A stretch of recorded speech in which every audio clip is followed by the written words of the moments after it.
ගන්නවද? මම අහන ප්‍රශ්න වලට උත්තර දෙන්න. පිස්තෝලේ ගන්නවා. පිස්තෝලේ ගන්නවා. ඔව්. ඇයි දැන් ආරක්ෂාව සම්බන්ධ ප්‍රශ්නයක් තියෙනවද ඔබට? ඔව්. මේ අපිට කියන්නකෝ ඔයාට මේ රටේ ආරක්ෂාව සම්බන්ධව ප්‍රශ්නයක් නැද්ද?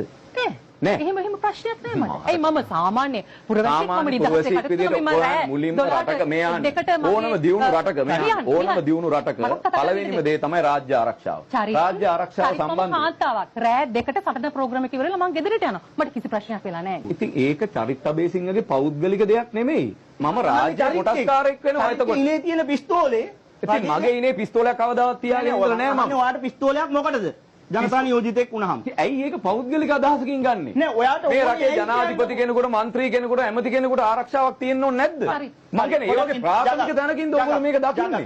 හරි ප්‍රාථමිකයි. හරිම ප්‍රාථමිකයි. ජනතාව වෙන අපේ රාජ්‍ය ඔය වටන්නේ. පුද්ගලයෝ ඔය රාජ්‍ය වටන්නේ ඔයගොල්ලෝ. ඔය ඡන්දේ ඉල්ලන ඕගොල්ලෝ හිතන් ඉන්නේ ජනතාව හරි ප්‍රාථමිකයි කියලා. ඔන්න ඔතන තමයි. නෑ ජනතාව නෙමෙයි ඔයා ප්‍රාථමික. ජනතාව නෙමෙයි ඔයයි ප්‍රාථමික. ඔයයි ප්‍රාථමික. ඔයාට කාර්ය බැහැලා යන්න බැරි තත්ත්වයක් තියෙනවා. දැන් අපි පහුගිය දවස්වල දැක්කම මේ CCTV වල දකින්නවා එනවා වෙඩි තියනවා යනවා.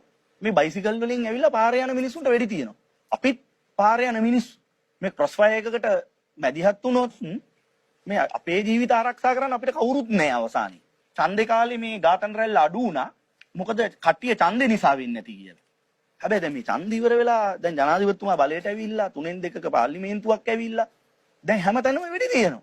දකුණේ වෙඩි තියෙනවා. මේ එහා පැත්තේ මේ ගල් කිස්සේ වෙඩි තියුවා.